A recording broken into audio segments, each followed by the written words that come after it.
Welcome to the Primetime Alberta Sports Show. For our first broadcast today, we're going to be talking with Football Alberta, and we have two special athletes with us this evening, and we're hoping to bring them on board and talk to them about how COVID's affected them, what they're doing now in their future, how the training process is going, and we even have Tim Enger on as well this evening. So we hope to speak with him about how things have changed with COVID regarding football. So stay tuned, and here we go.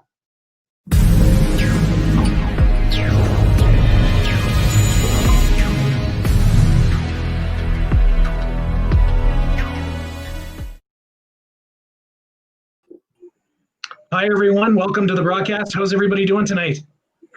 Well, doing good. That's awesome. So up at the top, we have Eli. How are you this evening, sir? I'm doing well. How are you, sir?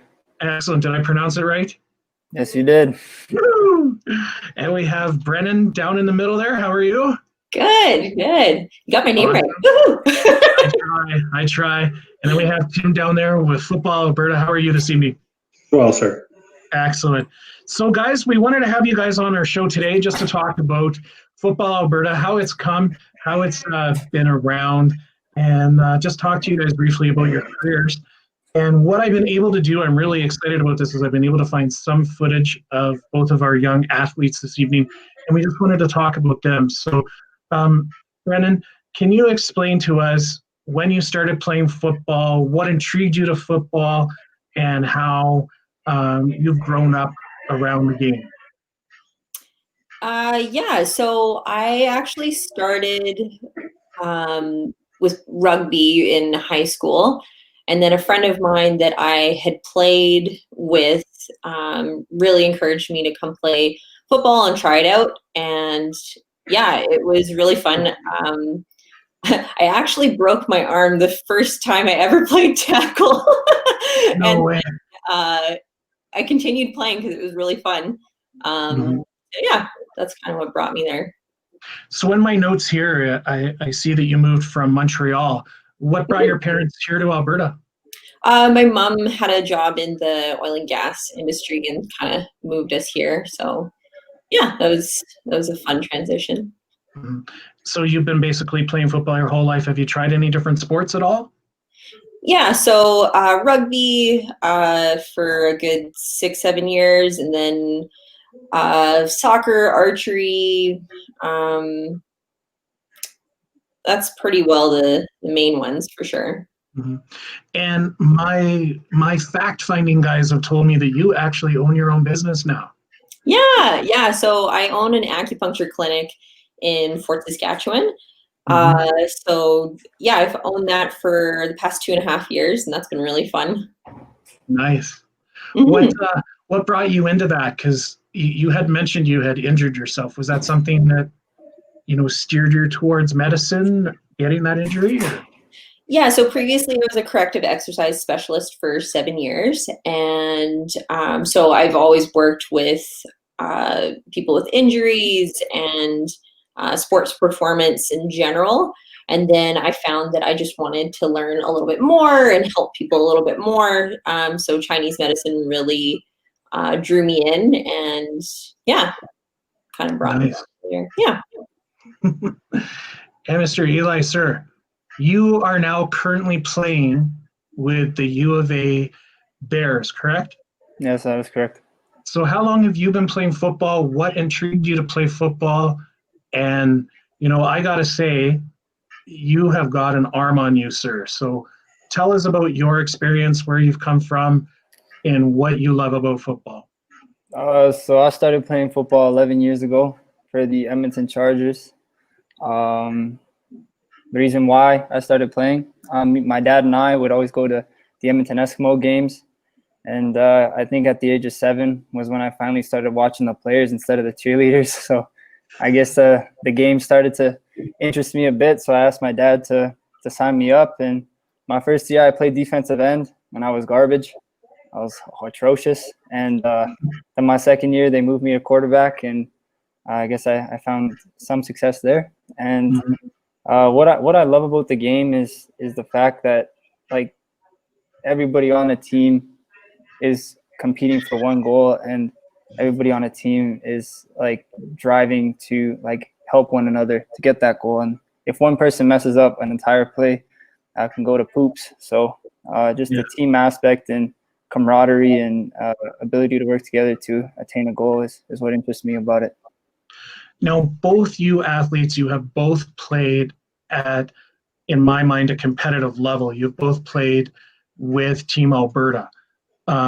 Let's talk about those experiences and how the training was, how it went forward. And maybe, Tim, you can jump in too and explain the format and how the kids are picked. But let's start with Brennan. How long have you, like, my understanding is you would have been playing with Team Alberta this year, but due to COVID. So, you know, what skills can you pass on to any of the young ladies watching that would help them get to that point? Honestly, a lot. So women's football is still definitely growing. This year was probably one of the best Team Albertas I've seen. So this would have been my third. And holy moly, the level of talent in just the past, I would say 2 to 3 years has really grown a lot. So I would say to anyone coming into the sport, one, it's for everybody. There's positions for every single body type, every skill type.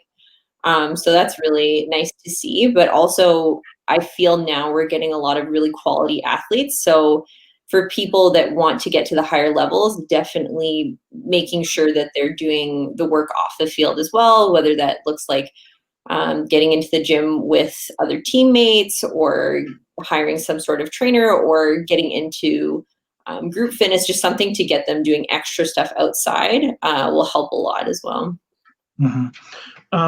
Now, my understanding is there's not much more football per se for the young ladies. If I'm wrong, please correct me. But is there anything else where you can go? Is there anything that you can do moving forward in football? So Team Alberta this year was supposed to be essentially a scouting camp for Team Canada, which also got postponed to 2022. So that was supposed to be in Finland, I believe. So that's the highest level that you can reach in women's football. And that's kind of what I'm aspiring for in 2022. Awesome. Yeah. Well, I wish you the best of luck. Hopefully we'll get to see you playing there. Now, Yeah. sir, Mr. Eli, sir, you have made it like to university level. What was your road like? You started playing, you said around 7 years old, you started watching the boys instead of the cheerleaders, which, got to admit, everyone looks at those guys and girls. So what's your inspiration? Where do you want to go and what's left in your football career? Yeah, so as you said, my road, I started when I was 7.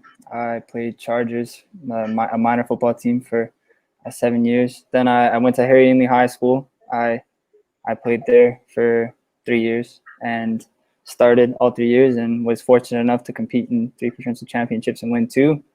And my journey is now has taken me here to the University of Alberta. What I hope for in my future as in football is to one day start on the team, and there's a lot of great quarterbacks here. So I don't want to say that like it's a guarantee, I'm just going to put in my hard work and see, let the cards fall as they may, and I want to give credit to them. But my goal is to start here, play my eligibility out, and then hopefully get drafted into the CFL and be able to play at the highest level. But make sure to take it day by day and keep 10 toes down and not look too far in the future. Mm-hmm. Now, Tim, these two athletes obviously have grown up through the stream with Football Alberta. Can you just highlight, grassroots all the way to where these two have accomplished and what the steps are for a young athlete?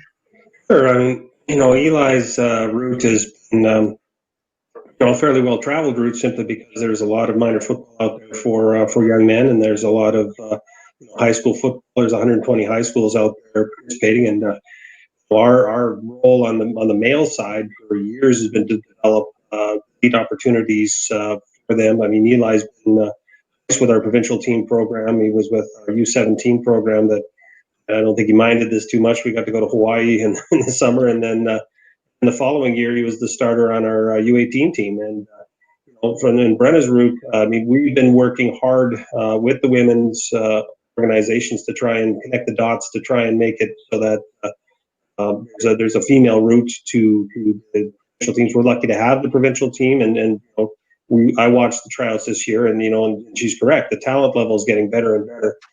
Our job to try and support that has been to then try to take it from Adam and Pee Wee, where there are a few girls playing with the boys, and then they more or less have to make some decisions when everybody starts to reach maturation, and you really should have two gender-based teams available to them. So from the female side, we've been able to get flag football going in the junior highs, and we've been able to get flag football available at the lower levels.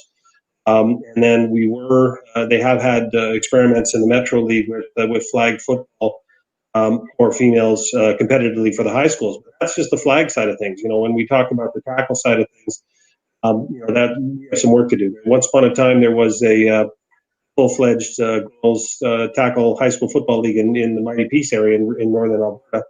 That kind of got taken over by the rugby because rugby was offering provincials. So we've got our work cut out for us there. But the women's league that exists right now, teams in Grand Prairie, Edmonton, Calgary, Lethbridge, it's a good loop, and it's getting stronger every year. And those are that's the loop that's producing the players that come onto our provincial team, and then eventually, like she said, to Team Canada. So, making a point of making sure that athletes of any gender can compete and giving them the elite opportunities has opened the whole world for us, and we've been thrilled to do this. And again, it's a shame of the whole COVID situation as it played out, because we were really looking forward to seeing our women's team compete nationally, and we were going to be hosting too. So hopefully all this comes around and we come back stronger and better than ever. Yeah. So Brennan, he speaks about how the sport is growing on the women's side. When you started playing, was it still the flag football, or were you right into the hit football? Yeah, I just went straight into tackle football. There weren't a lot of options for me. I just went straight into the Edmonton Storm, which is the team I play for now. There is also a midget league in Edmonton area now that has a lot of girls coming out. And there's actually going to be a Team Alberta for them this summer as well. However, that also got postponed. But there are a lot of U19 girls that are coming up that, holy moly, they have some talent. So there's a lot of opportunities for younger girls now too, to kind of get involved a little bit earlier and not just have to play with the boys. Because as Tim mentioned, it is a little bit more difficult as kids start getting bigger and stronger and start hitting puberty. There's a little bit of a difference there. So it's not to say that they can't compete, but it is nice to have an opportunity for them to get to play with other girls as well and develop that way. So not to put you on the spot, but who's better, you or Eli? I'm not gonna lie, I've never seen Eli play, so I'm just gonna scoot around that question. So Eli, in obviously you've made it to the great side of the sport now, getting to play with the U of A, getting to travel as well, getting to see different teams, and talk about getting to go to Hawaii. Wow, I bet that was really painstaking. But that was so much fun. So what is it that you would tell a young player now that the coaches are looking for in how to make it to the next step? So, we've spoken about the grassroots all the way through touch football or flag football, to tackle football. But what would you say is the things that coaches are looking for in any player? Yeah, one thing I'd say to kids that I don't think that they get all that much is to be coachable. Like coaches love it when they're able to tell you something and then you're able to go and execute it the next play. And if you make a mistake, I would tell them make it at 100%. Like if you're gonna mess up on a rep, don't take it half off. Or if you don't know the coverage, make the throw, kind of a thing. and just keep a positive attitude. Like that's such an underrated portion of being a football player. But if you're like a sponge of energy on the field, no one's going to want to take you no matter how good you are. So I'd say that the big three things is be coachable, be positive, and if you get coached on something, don't make the same mistake twice. Mm-hmm. And here's a silly question for you. What is your favorite pre-meal game or pre-game meal? Honestly, anything in the fridge, like I'll just eat anything. Like I'm grateful for any food, kind of, except for mushrooms. No mushrooms, but other than that, I'll eat anything. Typical university student there, eh, Tim? Whatever's in the fridge. No, I thought, well, when we take the kids on these trips, especially when we host national tournaments where guys like Eli are there, and he's a big eater, but you can just imagine what the linemen are like. We always have to pay double, triple for whatever a normal serving would be, and just bring them to the buffet. Well, you got to do buffet because people get a little angry when you give them a plate of food and it's not to their liking. So,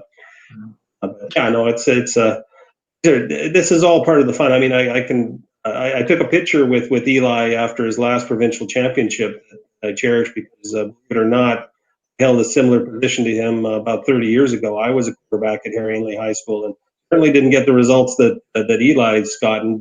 But the difference in the game now, again, to as well. I mean, I forgot about the midget league because I should know better. I coached two of the girls in that division on the junior team I coached the year before. These were all opportunities that were not available when I was playing in the early '80s, and I'm glad that we got great athletes like these that have stepping up and taken charge and again are giving back as well. Like that's one of the concepts I know that Coach Morris at the university is teaching, and Eli will probably be following up. I can see him coaching some of those flag leagues that he makes the guys coach, but. On the women's side, again, I mean, we'd be lost without all the women that are playing in the women's league are the ones that are down coaching in the midget and minor leagues as well, trying to encourage more girls to play. So it's really coming around. That is good news. Talking about women's sport and women in sport, Brendan, what do you foresee your future like? Are you going to take maybe Tim up on some of those opportunities and go back and coach some of the girls and help lead them to the direction, of hopefully, playing for Team Canada at one point? Yeah, I was actually supposed to be one of the coaches for the Team Alberta U19s this year. And then I've also helped out with coaching with the midget league as well. Yeah, that's what I do plan on doing once I'm done playing. Coaching is amazing. And because of my personal training background, it has been a pretty good transition. And I just hope to be a really good coach and be a good role model for them later on. Mm-hmm. Do you find the training for yourself, what would you say is your training schedule like? So it's definitely different with COVID. Yeah. So it was originally home workouts and trying to just get stuff done with body weight and things like that. And then as things started to open up again, it started to look a little more normal. Right now I'm training with a group called Dream Team Performance. And it's 4 days a week with them. And then I also do some conditioning and stuff on my own. Nice. Yeah. Eli, what's your schedule like? I know that we're here live in the evening and you got to take off here pretty soon, but what's your training schedule like? So for me, my training schedule, we have 3 practices a week. And I mean, with COVID and the numbers rising, every practice we get will be a blessing. So I hope that can continue for as long as possible. But three practices a week, 3 workouts a week. And then all rookies have mandatory study hall from 4 to 6, Monday to Thursday. So we study, we work out, and we practice 3 times a week. Nice. And somewhere in there you get to eat? Yeah, make sure you gotta eat in there. What is your typical nutrition like for those young athletes that are out there? I know that we kind of touched on it, but what's your nutrition intake being now a high level athlete playing at such a level? I'd say, like, to keep it simple, try to eat 6 meals a day, and give yourself 2 hours in between meals, so you get maximum protein synthesis and protein absorption. That's what I try to do anyway. And yeah, just try to drink 4 liters of water as well. That's very important in your health and metabolism. So that would be my diet. Brendan, with your background in I guess physical therapy, is it, or acupuncture, correct? Yeah. So what could you say is helping you now be able to explain to the young kids coming up for injury's sake? Like, what should they be doing to keep, from getting injuries? Mm-hmm. A lot of it is just the recovery and kind of like Eli was saying, the basics, kind of when if people are working out and making sure they're stretching and all of that, but they're not sleeping and eating well, it's kind of all for naught. So definitely prioritizing sleep and nutrition is probably the best way to stay injury free. And obviously your stretching and your recovery days are really important as well. But I would almost argue they're more important than the training you put in. Nice.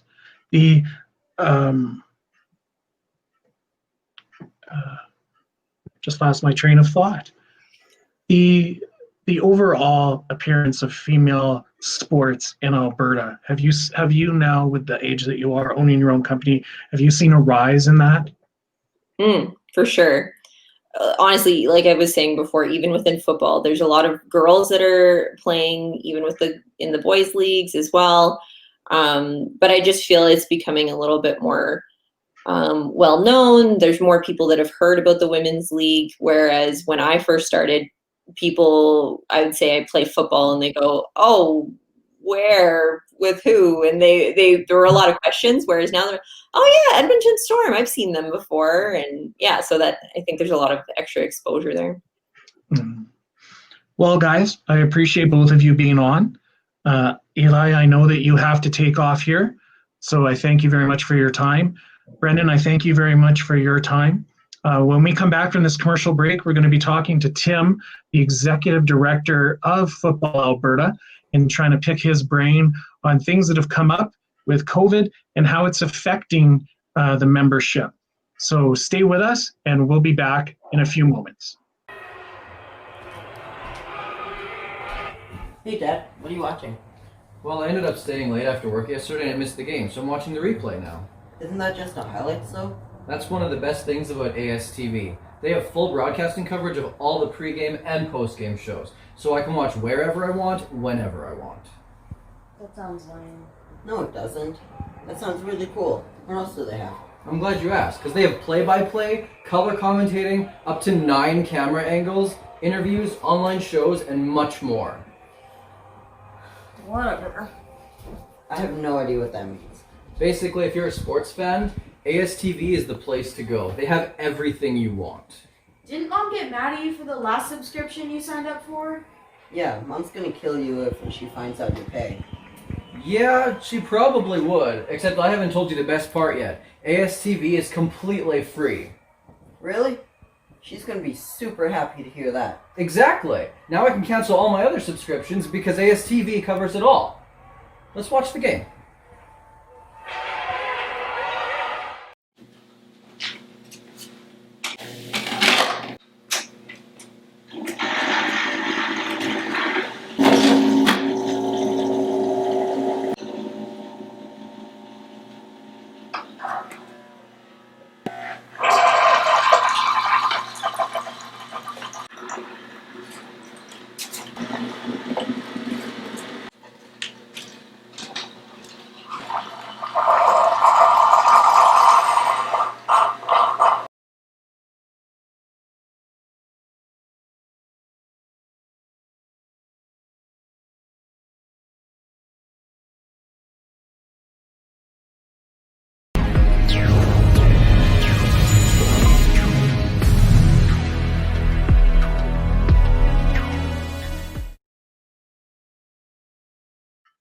Welcome back, everybody, to Primetime Alberta Sports Show. Joining us now still is Tim Enger, the Executive Director of Football Alberta. Tim, thanks very much for staying with us, and we appreciate your time. And, how have things changed in Football Alberta with COVID currently with our membership? Like, how are you guys changing things? We see hockey and soccer and badminton and lacrosse. What are you guys doing in particular that's keeping your members safe? Well, it's been a year. I'll tell you that.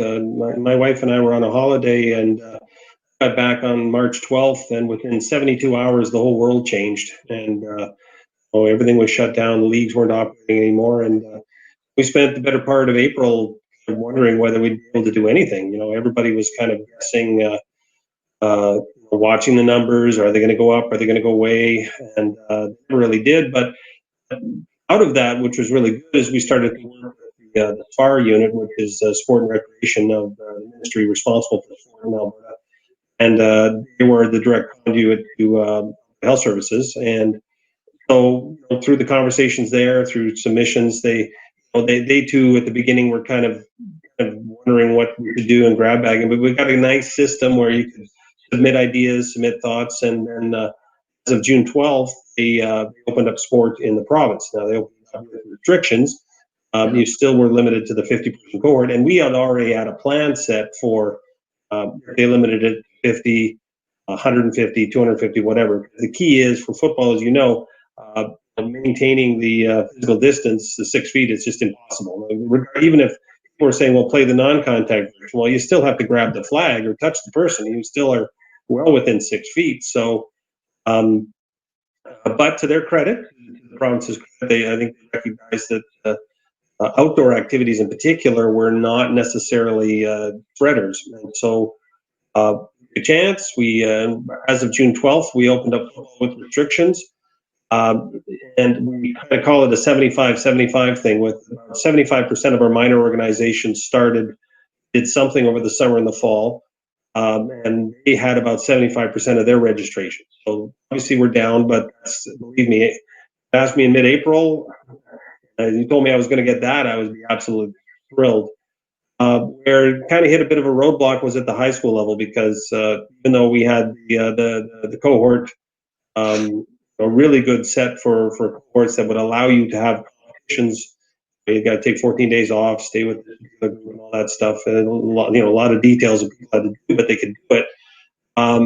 High schools, we were able to open the door a little bit for them, and then the Alberta Schools Athletic Association came out with their guidelines, which were fine as well. But there's like 3 other levels of groups, including superintendents, principals, school boards, could say no, and a vast majority of them, erred on the side of caution and decided not to allow in the fall. So we did have really 10% of the high schools in operation, and there were some games. I know my friend Quinn Skelton at Medicine Hat High School, he had to fill out a Bible worth of documents to be able to compete against Crescent Height High School, the other team in Medicine Hat. They did. Raymond and Cardston played. They put the game on YouTube. It was like the biggest thing we've ever had for a YouTube broadcast in the province, when people found out that there was an actual high school game going on. But those are teams that also have small rosters, so they basically were able to fit into the cohort size. And so it's been hit and miss. Obviously, our numbers are down. I think everybody's numbers are down. But we're quite happy with what has come out of the season. I mean, we're past Thanksgiving now, where most of the teams would be probably dialing it down. Only those that heading for playoffs and provincials would still be in operation anyways. So we got the bulk of what we would normally get for the bulk of what we would have for the minor football in the bag. And from our we've got tracing and all that stuff that we've been dealing with in the whole entire 120 days since we've opened up football. We've had 4 reported cases that have come, to practice. There was no spread in any football whatsoever. It's just these kids get sick somewhere else, and they came into practice, and then we had to cut down about a few teams for a while till they all got sorted out. That's the good news. I mean, it looked like we made it through, and we didn't make anybody sick. That's good news. That's considering the amount of players that you have on a roster to only have an outcome of four sick individuals. That's really good.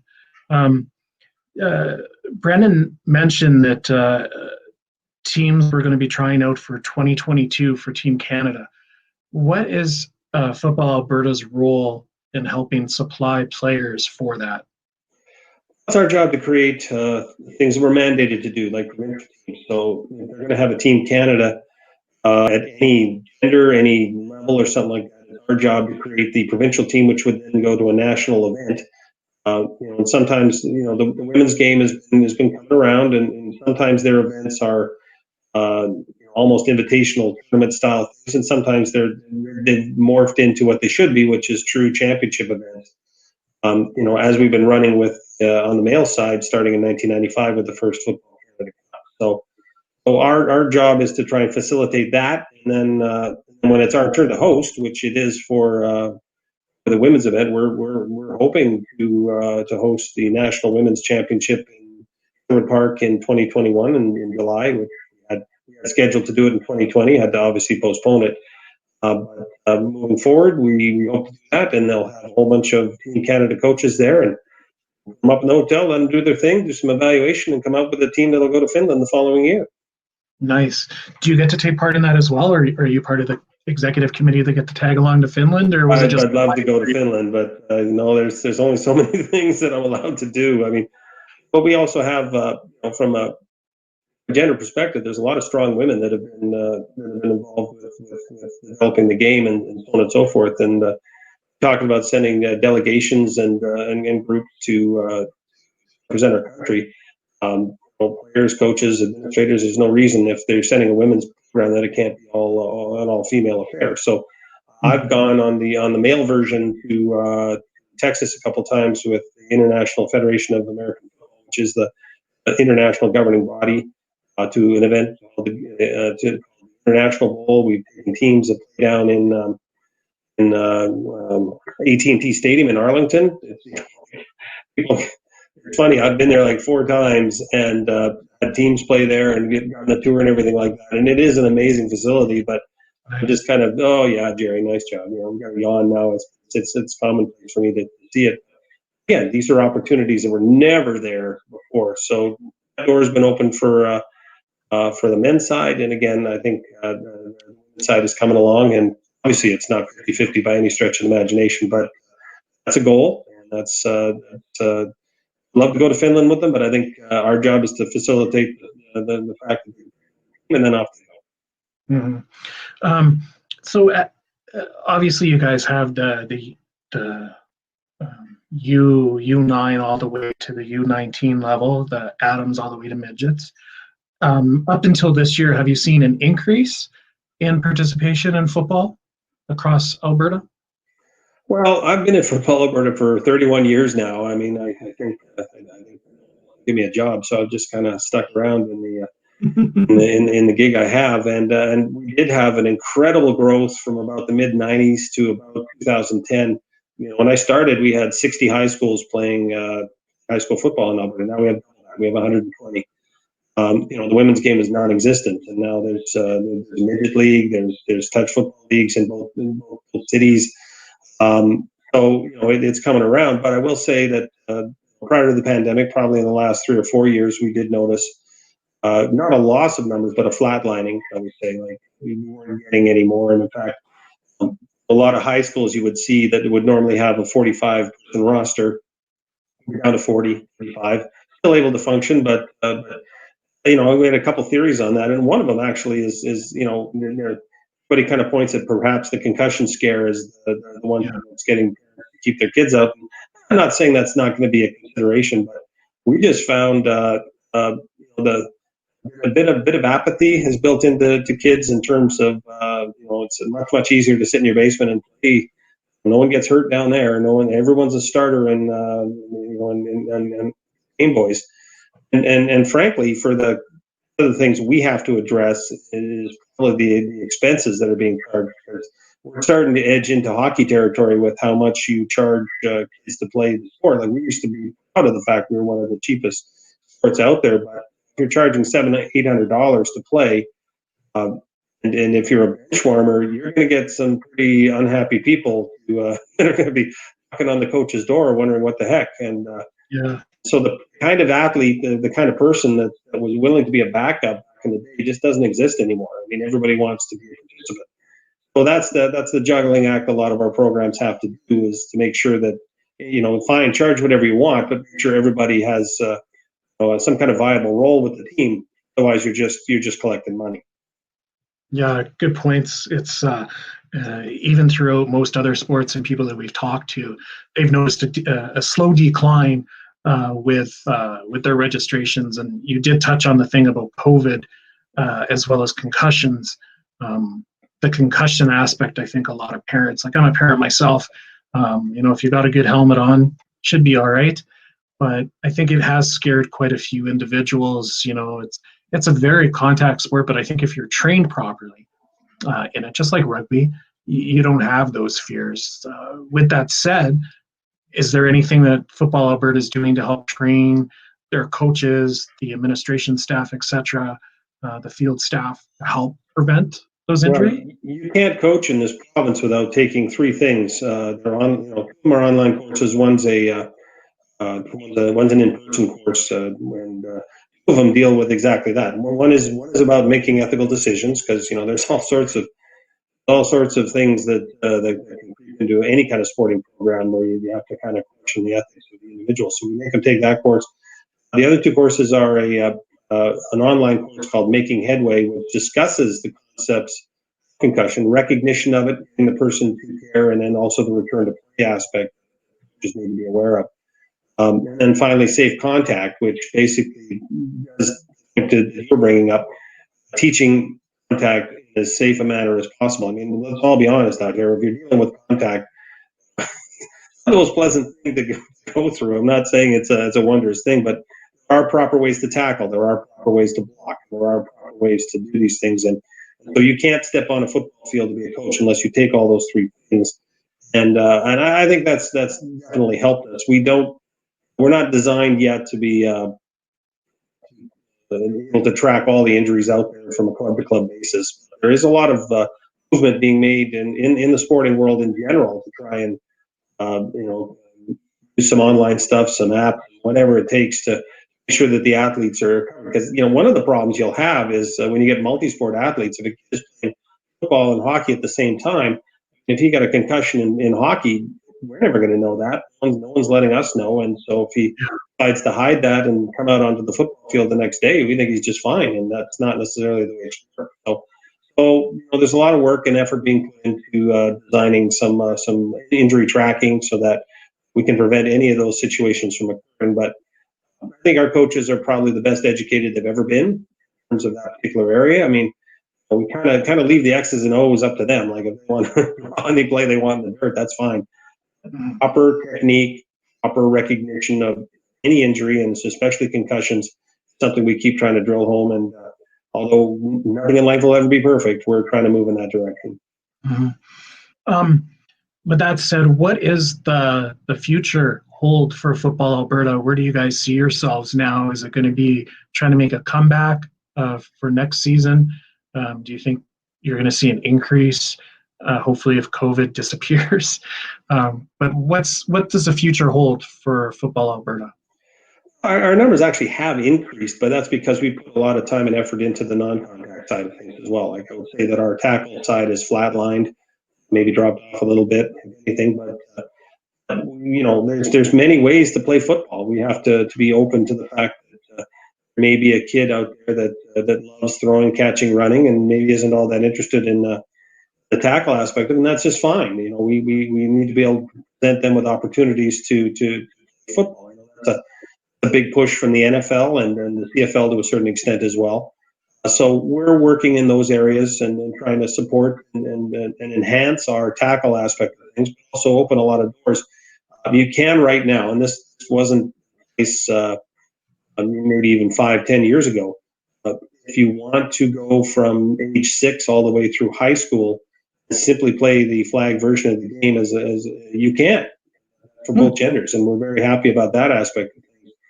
So we're going to get a lot of numbers, maybe an increase, but it's not necessarily in the traditional way you might be offered. That's okay. That's a lot of sports are heading in that direction. Like basketball, if 3-on-3 is what a kid wants, they're going to have that opportunity. So, Yeah. so I think we're kind of crossing our fingers like everybody else and hoping we have some semblance of normalcy next year in order for us to run leagues, because that was really the seawall we ran into this year in terms of a lot of teams were able to get creative and have competitions for them, but there was no league play, there was no playoffs, there was no provincials, and that's kind of what we do. That's where we come into play. So if the magic vaccine comes along, or this thing magically goes away, or reduces itself to the level where AHS allows league play, we're ready to go, and we're ready to go in a lot more platforms than we were before. Awesome. Tim, I thank you very much for your time, sir. Don't want to take much more of it. I appreciate you coming on the show, telling us a little bit more about Football Alberta and your plans for the future, and wish you guys the best of luck for next season. I hope everything comes around and we do get a some type of vaccine to help. We will talk soon, I'm sure. You take care, everyone. We will be back next week, hopefully talking with lacrosse, or we will be talking with now I can't remember, but we'll be talking with someone next week, so please join us. Bring back football if you want. Yeah, we can bring you back on, Tim, hey? But we will be back. Everyone take care, God bless, and talk all soon.